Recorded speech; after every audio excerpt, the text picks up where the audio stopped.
ke drejt, për shiko sa e thjeshtë. Zotëria që ka mundjatas është një nga faktorët më të rëndësishëm për të kryer këtë punë. Agroni. Thot Agroni, pastaj thot Qori është i qartë, unë e nxora për këtë se mund të ishe këtu, gjitha, por është i qartë në ato që ka thënë vazhdimisht. Jo, thot, në këtë pikë të gjitha. Për ja Agroni, që mendon për këtë? Ti do vesh të kryesh të proces? Tani, unë qëndrimin time kam mbajtur në lidhje me propozimi që ka bërë Asimja. Ne duhet të kuptojmë një gjë. Ne nxorëm një kandidat të përbashkët, nxorëm një kandidat ndryshe dhe odhëm propozimin e kandidatit që të përfaqësoj votuesit opozitar, jo partit politike opozitare, pikërisht sepse donin të shkonin përtej partive politike, që do të thotë në elektorat përtej partive politike. Dhe kandiduam Ermalin për këtë gjë. Nuk ishte, ne nuk odhëm idenë, sepse jemi të vetëdijshëm dhe ne kemi ikur nga Partia Demokratike kur ikëm për disa arsye që Ermali i di shumë mirë, dhe që kemi diskutuar, dhe këto arsye vazhdojnë të qëndrojnë të vërteta, nuk kanë ndryshuar asgjë. Reformimi i Partisë Demokratike, raporti i Partisë Demokratike, jemi okej mos mbet aty. Te kjo tani. Tani, këto janë çështje dhe këto çështje që na kanë ndarë nga Partia Demokratike, vazhdojnë të jenë aty. Nuk ka absolutisht asnjë ndryshim. Dhe nxjerrja e një kandidati jashtë partive politike ishte një mënyrë për të patur një alternativë të besueshme, sepse në thelb ne duhet jemi të besueshëm me elektoratin, dakord?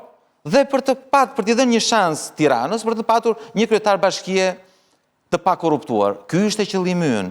Tani, unë nuk e kuptoj, realisht, nuk e kam kuptuar ndonjëherë pse doli ky propozim nga Ermali, sinqerisht të them, nuk e kam kuptuar ndonjëherë. Sepse bashkimi do të është idealizëm personal. Bashkimi, jo më ta thot vetë ai. Idealisti... Ta thot vetë. Por unë, e vërtet është Ermali na ka votuar, na ka mbështetur dhe unë jam shumë mirënjohës, por ne na kanë votuar 50.000 qytetarë në gjithë Shqipërinë. Dhe këta 50.000 na kanë votuar pasi ne i tham në fushat elektorale, i tham shprehimisht që partitë e vjetra, Sali Berisha, shprehimisht, ka patur mjaftueshëm shanse për ta qeverisur vendin, 35 vjet kohë dhe nuk kemi pse të japim një arsye tjetër. Dhe na kanë votuar. Sepse dhe në atë kohë diskutuar bashkimi, nuk është se diskutohet tani bashkimi. Pyetja pra është pse Ermali e ka marrë. Ne nuk kemi asnjë gjë të përbashkët me partitë e vjetra. Jo vetëm nuk kemi asgjë të përbashkët, po ne jemi të kundërshtar të flakt mbi çështjen kryesore me të cilën ka të bëjë politika sot, që është drejtësia. Dhe nga e cila varet e ardhmja e Shqipërisë. Tani diskutojmë, për çfarë po diskutojmë? Zgjedhje të lira të ndeshme, bashkimi për zgjedhje të lira të ndeshme, po ne të bashkohesh edhe më përpara për zgjedhje të lira të ndeshme. Se para zgjedhjeve nuk kemi kërkuar ne zgjedhje të lira të ndeshme për qeveri teknike, jo faleminderit. Qeveria teknike nuk na duhet, nuk e duam. Apo për kod zgjedhor, shumë faleminderit edhe për kodin zgjedhor. Në 35 vjet, 2 partitë e mëdha kanë rënë dakord bashkë dhe kanë bërë çdo herë kanë bërë një kod zgjedhor kundër partive të vogla. Tani, më falni, si mundet të bashkohemi ne tani për zgjedhje të lira ku ato nuk varen nga ne? Qeveria teknike, nuk ekzistojnë qeveria teknike. Në parlament, me këtë parlament, nëse do ketë një qeveri tjetër, Edi Rama ka 86 mandate. Tani, dikush të vitë më shpjegoj se si do bëhet një qeveri ku e mbështetur në Parlamentin e Shqipërisë, të votohet në Parlamentin e Shqipërisë, ku Edi Rama ka 86 mandate. Si do bëhet një qeveri teknike pa Edi Ramën, pa përfaqësuesit e Edi Ramës në qeveri? Ma shpjegoni. Si do bëhet kodi zgjedhor kur Edi Rama ka 86 mandate po ashtu? Si do ta bëjmë? Prandaj them, ky bashkim nuk ka absolutisht asnjë kuptim. A më e dëgjove i dashur? Po. Unë e dëgjova, nuk është fjala për bashkimin, përsëris edhe një herë, edhe këtë titrat që keni vënë a bashkohet opozita me Saliun. Bashkëpunim. Nuk është saktë. Bashkëpunim. Nuk është fare saktë. Bashkëpunim. Çështja është për ulje në Tryezë. Dhe, domethënë, zoti She po thotë që ne nuk ulemi në Tryezë, sepse për gjithë ato problemet që tha, nuk ulemi në Tryezë me Sali Berishën, kjo është ide me partitë e vjetra, po me PD-n është partia nga ka ardhur dhe vetëm, kjo është ide, se besoj që ka probleme. Megjithëse ka pas në pak kundërshtinë edhe ndaj Lapajt edhe ndaj të tjerëve. Gjithsesi është qëndrimi i zotit Çeher. Çështja është këtu, kur vjen puna, pyetja ime kryesore ishte kjo, domethënë, këto objektiva që thash unë, a nuk janë edhe objektivat e Partisë Mundësia, edhe të Lëvizjes Bashkë, se mund duket se janë. Edhe çështja e zgjedhjeve të lira dhe të ndershme, edhe çështja e qeveria teknike, dakord, se po ndajemi se nuk dëshironi, dakord, është muhabet tjetër, edhe mbështetja një drejtësie kushtetuese, domethënë mua më duket që janë objektiva të përbashkëta. Pastaj, kur flasim për tryezën, politika, unë të paktën, se me thënë vërtet edhe kam studiu, po edhe kam ja 20 e ca vite që edhe jam aty afër politikës dhe e di. Politika në thelb është diskutim, është debat, është kompromis dhe Për qartë pra, por Agroni është duke thënë, Ermal, të lutem, Agroni është duke thënë, ja një sekundë, jo, për të ndihmuar në këtë, me një fakt, me një provë, këtë që thot Agroni, të jap një provë. Agroni është duke thënë që kemi që nga viti 2008, Agroni nuk ka qenë atere, po ka qenë për shembull Ilir Meta, që bëri grevë urie në parlament. Kemi qenë 2008 që partitë e vogla, përfshi Ilir Metën, par dy partitë e mëdha, Sali Berisha dhe Edi Rama i morën dhe i ben palmuq. Copa, që nga 2008 dhe deri sot, këtë është duke thënë ky. Shumë mirë, atëre mos ta ndryshojmë situatën, ta lejmë kështu siç është. Kjo është propozimi. Po ky thot zvi. Po hajde pra. Se thot ma bën prapë kështu. Nuk prapë vinë të tjerët e para. Ylli, problemi është tu. Thash politika është diskutim, është negocim, është kompromis. Dakor, dakor. Okej? Do të them. E tha dhe batonet e ideale është... Mirë, se të dyja partitë në fjalë, që janë edhe zoti Çeher edhe zoti Qoli, thanë ne nuk ulemi me diskutu me këta. Po ju uleni në komision parlamentar ditë për ditë me Partinë Socialiste. A nuk i bashkut votat me Partinë Socialiste për çuaj Edi Ramën ke bordi paqes? Se e bëte për një interes më të madh. Pikërisht të gjë po kërkojmë edhe jo për interesin e Edi Ramës, se aty votut dhe praktikisht pa dashur. Ermal, vërtet e thua që këtë bordin e paqes këta e ben vërtet për moral dhe për politikë të lartë në favor të vendit. Ata bën një turp aty. Po patjetër. Po mirë, se çka kanë bërë, por unë nuk besoj që kanë bërë me qëllim në Afrika për Trumpin, se opozita shqiptare deri, opozita shqiptare, po mban në gojë vetëm Trumpin. Ndërkohë, për të mos ja u marrë Drama, me idenë që s'na e mori Drama mblodhen votat. Dhe ajo ishte një akt i pa precedent. I ka pra për një baja. Ja ku vijem që atëre kur qenë ka nevoja për një interes madhor, ulemi edhe me socialistët, bëjmë edhe debat. Me që the Agroni, diskutojmë gjitha gjëra. Me që the për Agronin dhe për Qorin, ta dëgjojmë dhe Qorin?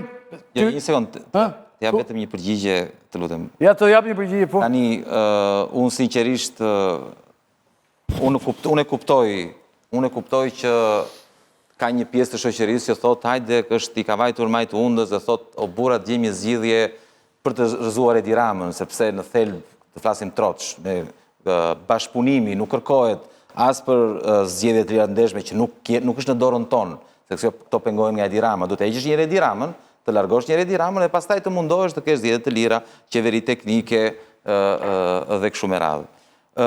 Unë e kuptoj shumë mirë këtë, por nga ana tjetër nuk kuptoj se si është e mundur që në këtë Shqipërinë tonë ku pratikisht ka dalë çdo lloj skandali dhe ne i ngjajmë shumë një republike banane se sa një republike perëndimore demokratike, problemi tani na qenë kanë partitë e reja.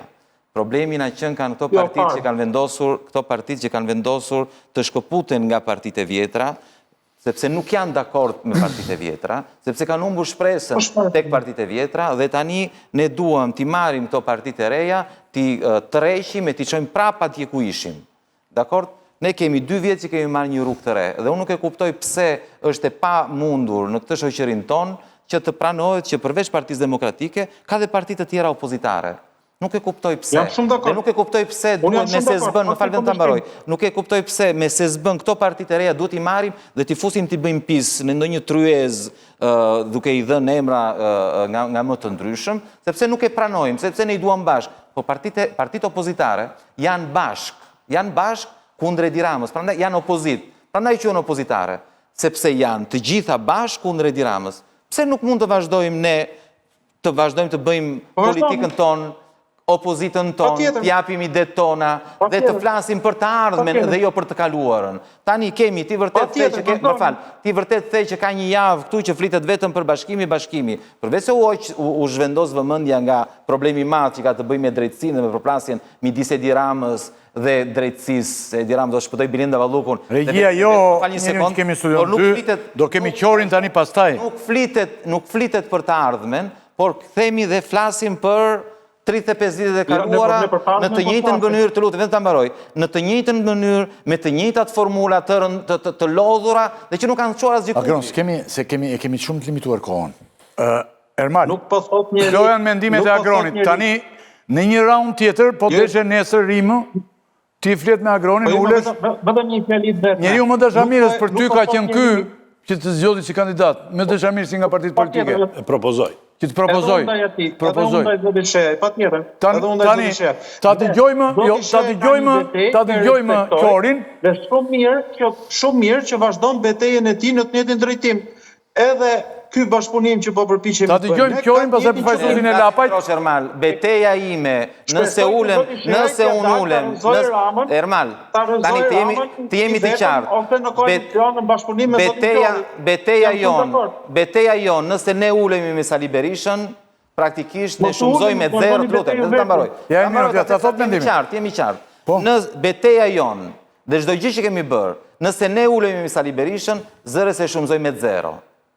Kjo është bindja që ne kemi dhe kjo është arsyeja se ne nuk pranojmë të bëhemi bashkë pa një qëllim, se po të kishim një qëllim të përbashkët, siç ishte Tryeza që ne thirrëm për shembull, për drejtësinë do kuptoja sepse kemi një qëllim. Por tani, nëse qëllimi është, hajde të bëjmë qeveri teknike, të vendosemi të bëjmë një qeveri me Edi Ramën, jo rrofsh, faleminderit, nuk na duhet. Qori, të lutem regjia. Keni drejtë. A mundet të më ndihmoni me Arlind Qorin? Nëse e kemi apo jo. 1 minutë vetëm, po 1 minutë, okej. Atere, Ermal do të bisedojmë pak minuta me Qorin, të jap dhe i mendimin e vetë, pak minuta me përfaqësuesin e... A mundë vetëm një gjë, Ermal? Po një gjë, po sepse po ulitha i do të nërpritesh. Nërpritja me njerë. Ermal, mbi gjithë këtë projekt, me gjitha të është projekti është shumë, nëse mund të quaj megaloman, nëse është fjale duhun, është përtej mundësive që kanë partitë politike në këtë moment. Ajo që për mu opozita duhet të orientohet, është të zbret nivelin e deputetve në 70, në 69. Aty është fitoria e parë. Dhe nuk besoj që në këtë mënyrë që shtie ndërton rëfimin tanë, që mund tjetë suksesme. Suksesi i parë i opozitës është 69 e poshtë.